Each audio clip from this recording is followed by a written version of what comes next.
আসসালামু আলাইকুম রহমতুল্লাহি ওবরকাতুহু। সম্মানিত দর্শক, জ্বালানি সংকটে বাংলাদেশ রীতিমতো তছনছ হতে চলেছে। অর্থনীতি, সমাজ, ব্যবসা-বাণিজ্য, রাষ্ট্রীয় উৎপাদন এবং জাতীয় উৎপাদন এবং সর্বোপরি মানুষের যে শৃঙ্খলা, সরকারের আত্মবিশ্বাস, জনগণের আত্মবিশ্বাস সবকিছু জ্বালানির সঙ্গে সম্পৃক্ত।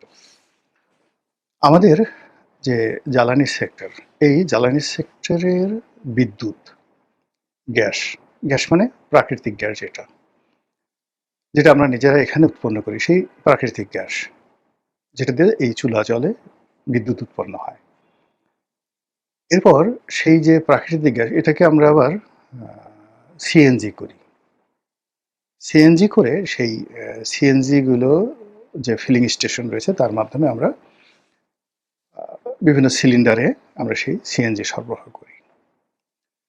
এটাকে আবার আওয়ামী লীগ সরকার সেই জ্বালানির যে অর্থাৎ বিদ্যুৎ, তেল, গ্যাস, এটার আবার আরেকটা জিনিস তারা শুরু করেছে, সেটা হলো এলএনজি।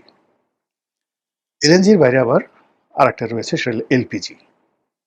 এলপিজি এবং এলএনজি এই দুটো আওয়ামী লীগ সরকার নতুন আমাদের যে জ্বালানির যে ডাইভার্সিফিকেশন, সেই ডাইভার্সিফিকেশনে তারা বিকল্প হিসেবে এই দুটো সেক্টরকে তারা অন্তর্ভুক্ত করেছে।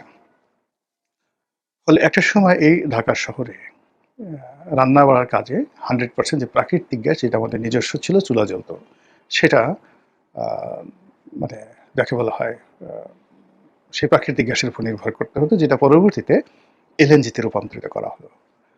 আর আমরা যে পেট্রোল, ডিজেল, অকটেন এগুলোর মাধ্যমে যে গাড়ি ঘোড়া চালাতাম, সেখানে আমরা ওই সিএনজি আমরা রূপান্তর করলাম। এটা সরকারের মাধ্যমে করা হলো। আচ্ছা, কিন্তু বিশ্বে এই জ্বালানির ভাইব্রেশনের কারণে, অবস্থার কারণে এবং অনেকগুলো রূপান্তর হওয়ার কারণে এখন এলএনজি এবং এলপিজি এই দুটো অপরিহার্য হয়ে যখন পড়লো, তখন শেখ হাসিনার সরকার এই এলএনজি এবং এলপিজিতে ব্যাপক বিনিয়োগ করে এই দুটো সেক্টর উন্মুক্ত করলো। তাহলে আপনি চিন্তা করুন যে আমরা যে বায়োফুয়েল যেটাকে বলা হয়, সেখানে কেরোসিন তেল, ডিজেল, ফার্নেস অয়েল, তারপরে শেষে অকটেন, পেট্রোল, এইভাবে আমরা এগুলো দিয়ে আমরা গাড়ি ঘোড়া, মিল, কলকারখানা এগুলো সব চালাচ্ছি। এর সঙ্গে প্লেন চলছে জেট ফুয়েলের মাধ্যমে।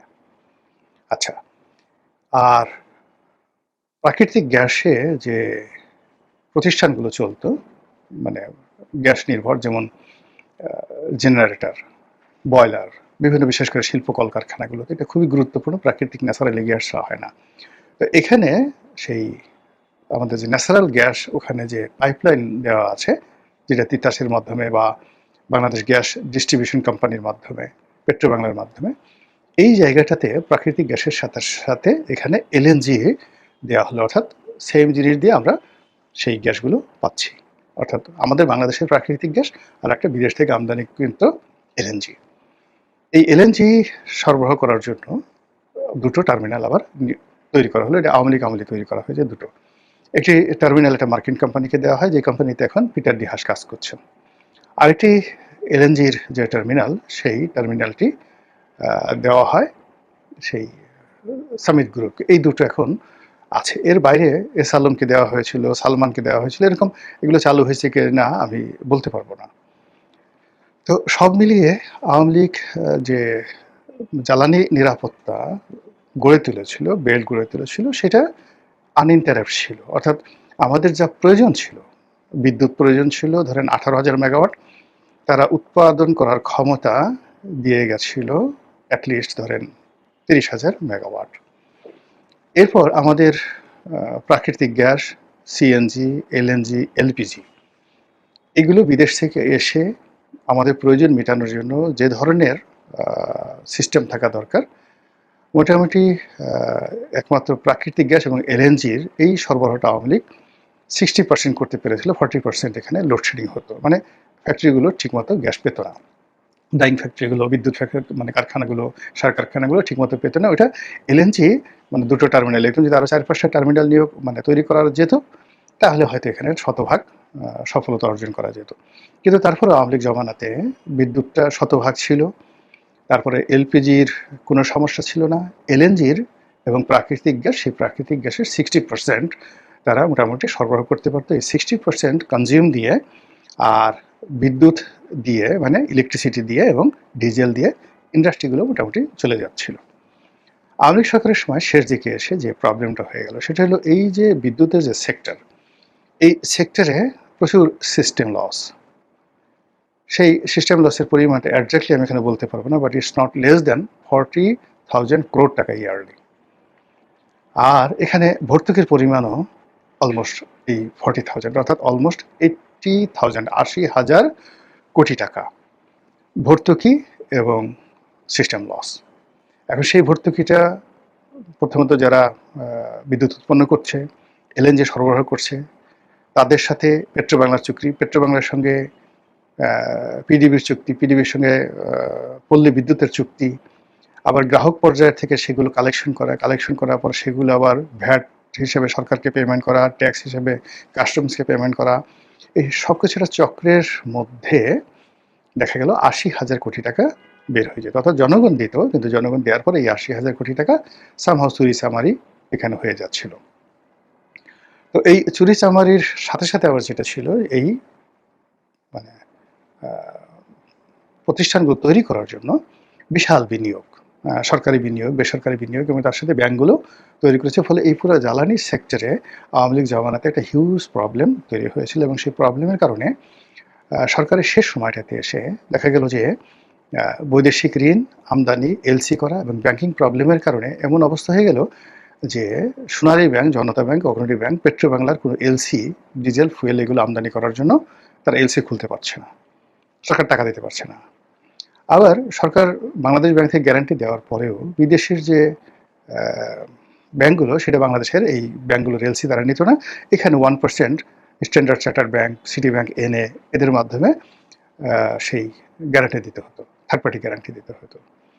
ফলে ওই সময়টিতে সক্ষমতা 23,000 মেগাওয়াটের সক্ষমতা থাকা সত্ত্বেও সরকার প্রায় 2,000 মেগাওয়াট সেই যাকে বলা হয় লোডশেডিং করতে বাধ্য হয়েছিল। এবং নসরুল হামিদ বিপু তখন মন্ত্রী ছিলেন, তখন তিনি বলেছিলেন যে এটা সাময়িক, বিকজ আমরা এখন এলসি করতে পারছি না, বিদ্যুতের জন্য পর্যাপ্ত আমরা জ্বালানি আনতে পারছি না, না পারার কারণে অনেকগুলো মানে আমাদের যে প্রতিষ্ঠানকে বসিয়ে রাখতে হচ্ছে এবং বসিয়ে বসিয়ে আমাদেরকে দিতে হচ্ছে। ফলে 2-3 মাস ভীষণ রকম কিন্তু বিদ্যুতের সমস্যা হয়েছিল।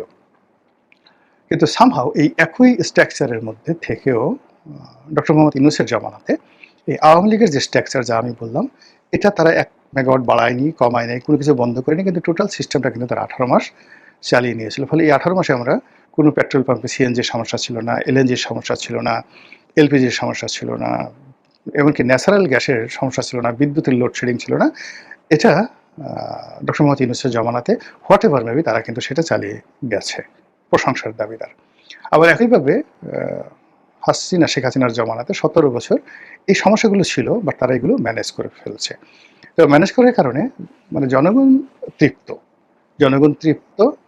কীভাবে এটা কি হলো, তারা এভাবে খুশি থেকে গালাগালি করতো যে এই শেখ হাসিনা এই অমুকরে ক্যাপটিভ পাওয়ার দিয়েছে, অমুকরে ওটা দিয়েছে, এখানে 1,000 কোটি টাকা ব্যবসা হয়েছে, এগুলো শুনতো আর গালাগালি করতো। কিন্তু ঘরে বিদ্যুৎ আসতেছে, গাড়িগুলো ঠিকমতো চলতেছে, ফ্যাক্টরি চলছে, ব্যবসা বাণিজ্য হচ্ছে, যার জন্য মানুষ সেই গালাগালির মধ্যেই সীমাবদ্ধ ছিল, কিন্তু বিক্ষুব্ধ ছিল না। কিন্তু তারেক রহমান সাহেবের সরকার আসার সঙ্গে সঙ্গে দেখা গেল যে ইউনূস সরকারের 18 মাসের ধারাবাহিকতা আর বিগত সরকারের 15 বছরের ধারাবাহিকতা, এই টোটাল 17 বছরের সব কিছু মানে গত 7 মাসে রীতিমতো মুখ থুবড়ে পড়েছে। এখন সরকার খোলামেলা আগের মতো বলছে না। পত্রপত্রিকাগুলো খোলামেলাভাবে আওয়ামী লীগ জমানাতে বা ইউনূসের জমানাতে যেভাবে রাষ্ট্রের অনেক গুরুত্বপূর্ণ বিষয় লিখতে পারত, কোন ব্যাংকের এলসির অবস্থা কি, কোন ব্যাংক এলসি করতে পারছে না, আন্তর্জাতিক কোন ব্যাংকগুলো আমাদের এলসি গ্রহণ করছে না, এই ধরনের কোনো খবর ইন ডিটেলস আমরা লোকাল কোনো পত্রপত্রিকার মাধ্যমে পাচ্ছি না। আর এই বিষয়গুলো মানে আন্তর্জাতিক মিডিয়াতেও ওইভাবে আসছে না। আর যেহেতু বিষয়গুলো অত্যন্ত টেকনিক্যাল, আমরা যারা এখানে কন্টেন্ট ক্রিয়েট করি, আমরা ইন ডিটেলস এই জিনিসগুলো এনে তারপরে সাংবাদিকদের মতো অনুসন্ধানী করে টু দি পয়েন্টে এইগুলো নিয়ে রিপোর্ট করব, ঠিক ওইরকম অবস্থা আমাদের দেশে আসলে কন্টেন্ট ক্রিয়েশনটা আমাদের দেশে এখন পর্যন্ত গড়ে ওঠেনি। ফলে পুরো বিদ্যুৎ এবং জ্বালানি সেক্টরে সত্যিকার অর্থে কী হচ্ছে, এখানে এখন ভর্তুকি কত দিতে হচ্ছে, এখানে প্রয়োজন কি পরিমাণ জ্বালানি প্রয়োজন, আমরা আনতে পারছি কি পরিমাণ, এটা কি আমাদের লোকাল টাকার অভাব, আমাদের নাকি আমরা আন্তর্জাতিক বাজারে জ্বালানি পাচ্ছি না, আমরা টাকার জন্য আনতে পারছি না, আমাদের কি এই বিদ্যুৎ সেক্টরে কি কত হাজার কোটি টাকা বকেয়া পড়েছে, পাবলিক এগুলো দিতে পারছে না, কোন কোন ইন্ডাস্ট্রিতে কত পাওনা আছে, ইন ডিটেলস একটা ক্লিয়ার পিকচার এবং আমাদের হাতে নেই, এবং সেই পিকচারগুলোর মধ্যে একটা ডট তৈরি করতে পারছি না, মানে একটা গ্রাফ তৈরি করতে পারছি না, ফলে আমরা জানি না।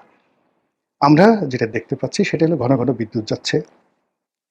আমরা যেটা দেখতে পাচ্ছি যে কয়দিন আগে ডিজেলের সমস্যা গেল, অকটেনের সমস্যা গেল, পেট্রোলের সমস্যা গেল, তারপরে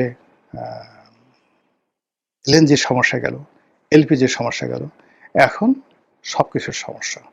লোডশেডিং বিদারসে চলছে, এলপিজির টার্মিনাল একটা বন্ধ আছে, ফ্যাক্টরিগুলো গ্যাস পাচ্ছে না, সারাটা রাত মানে হাজার হাজার কর্মী নিয়ে কখন গ্যাস আসবে, মাল নিয়ে তখন ডাইং হবে, প্রিন্টিং হবে, বয়লার চলবে, স্টিম চলবে, টোটাল টেক্সটাইল সেক্টরটা বসে আছে এই সরকার আসার পর থেকেই।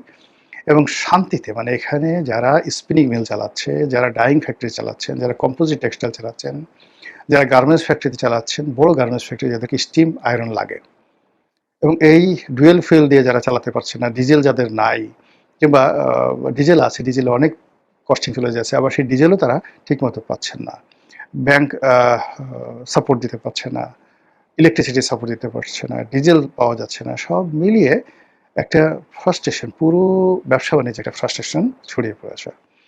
এর বাইরে যদি আপনি পরিবারগুলো ধরেন, এখন যে পরিবারগুলো গ্রামে থাকে, কেউ অসুস্থ, কেউ রুগী, কেউ হয়তো বৃদ্ধা, কেউ শিশু, নবজাতক, গ্রামাঞ্চলে হাসপাতাল আছে, ক্লিনিক আছে, প্যাথোলজি আছে, পুরো যে সিস্টেমটা আধুনিক সভ্যতার গড়ে উঠছে, যেখানে বিদ্যুৎ ছাড়া আসলে কোনো কিছু কল্পনা করা যায় না, এখন এই লোডশেডিংয়ের কারণে প্রায় সব জায়গাতেই সমস্যা এবং সব জায়গাতেই হতাশা ছড়িয়ে পড়েছে, এবং ক্রমশ মানুষ বিক্ষুব্ধ হয়ে উঠছে। বিভিন্ন জায়গাতে সেই বিদ্যুৎ অফিসগুলো ঘেরাও করা হচ্ছে, বিদ্যুৎ বিভাগের লোকদেরকে মারধর করা হচ্ছে, তাদের নিরাপত্তার জন্য থানা পুলিশ যাচ্ছে, কিন্তু কোনো উপকার হচ্ছে না। আর এই অবস্থাতে সরকারের যারা কর্তা ব্যক্তি, তারা যে কথাবার্তা বলছে, সমস্ত দায় আওয়ামী লীগের বিগত সরকারগুলো, তাদের কোনো দায় দায়িত্ব নেই, তারা আরও 2 বছর সময় তাদেরকে দিতে হবে, আদারওয়াইজ তারা এই প্রবলেম সলভ করতে পারবে না, এটা একদিনের প্রবলেম না, এই যে কথাগুলো তারা বলছে, কিন্তু এই কথাগুলো মানুষজনকে কোনো অবস্থাতে আশ্বস্ত করতে পারছে না। তাদের বক্তব্যটা হলো যে প্রবলেম যাদের আমলে ছিল তখন তো তাদের আমলে হয়নি, তোমার আমলে এত 6 মাসে হঠাৎ প্রবলেম আসলো কেন? প্রবলেম হয়তো ইউনূসের জমানাতে হওয়ার কথা। ডক্টর মোহাম্মদ ইউনূসের লোক নাই, জোর নাই, ঢাল নাই, তলোয়ার নাই, নিধিরাম সর্দার, তো তিনি যদি এটা সুন্দরভাবে চালাতে পারেন, তা তোমরা কেন পারছো না? একেবারে আমজনতা এভাবে গালাগাল করছে। অন্যদিকে যেটা আসছে যে আগামী 2 বছর তোমরা কি সমাধান করবে? তোমরা তো এই গত 6 মাসে ডে বাই ডে তোমাদের অবস্থা খারাপ হচ্ছে। আগামী 6 মাসে তো এটা আইসিইউতে চলে যাবে। 2 বছর এটার অস্তিত্ব থাকবে কিনা? 2 বছরে তোমরা ক্ষমতায় থাকবে কিনা? কে কি হবে না হবে তার কোনো তো নিশ্চয়তা নেই। আমরা এর মধ্যে এই যে এখন কষ্ট করতেছি, আমরাই তো বাঁচতেছি না। আমাদের ফ্যাক্টরি, ব্যবসা বাণিজ্য সব বন্ধ হয়ে যাচ্ছে। তো এই যে একটা বিষয় যাচ্ছে, এরই প্রেক্ষিতে প্রধানমন্ত্রী বক্তব্য দিয়েছেন। দুঃখ প্রকাশ করেছেন জনগণের দুর্দশার জন্যে। এটা শুনতে অনেক ভালো শুনিয়েছে, কিন্তু বাস্তবতা হলো মানুষের মন মানছে না। মানুষের শরীর, অর্থনৈতিক অ্যাবিলিটি কোনো কিছু এই জিনিসগুলো অ্যাবজর্ব করতে পারছে না। ফলে অ্যাজ এ হোল যে যার অবস্থানে আমাদের দেশের জনগণ যার যতটুকু আছে সেটুকু ভেঙে পড়েছে। মহান আল্লাহ আমাদের সবাইকে হেদায়েত দান করুন এবং হেফাজত করুন। আসসালামু আলাইকুম ওয়া রাহমাতুল্লাহি ওয়া বারাকাতুহু।